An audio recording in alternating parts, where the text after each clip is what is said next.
கண்ணனிடம் எங்களுக்கு இதைத்தா அதை கொடு என்று கேட்பது கூட ஒரு பக்தியே.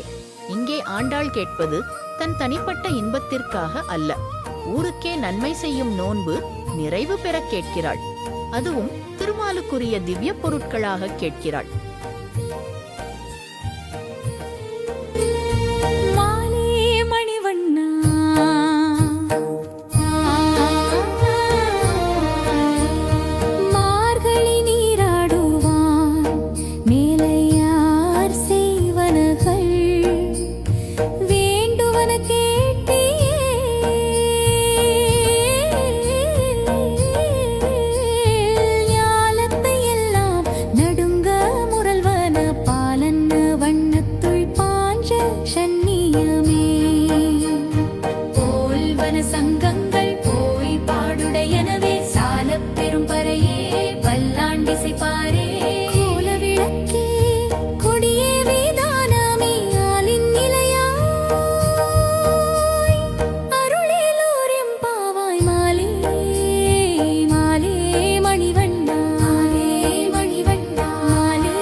திருமாலே, நீலமணி போன்ற மேனியை உடைய கண்ணனே, இந்த மார்கழி நீராடலை நிறைவு செய்வதற்காக முன்னோர் பெரியவர்கள் எந்தெந்த நியதிகளை கடைபிடித்து எவையவற்றையெல்லாம் இந்த பாவை நோன்புக்கு தேவையான பொருள்களாக கேட்டார்களோ அவற்றையெல்லாம் நீ இப்போது கேட்பாயாகில் உலகம் முழுவதையும் நடுங்கச் செய்து முழங்குகின்ற பால் போன்ற வெண்மை நிறத்தையுடைய உன்னுடைய பாஞ்சசன்னியம் எனும் திருச்சங்கை போலவே எங்கும் சென்று ஒலிக்கும் சக்தி வாய்ந்த பல சங்குகள் எங்களுக்கு வேண்டும்.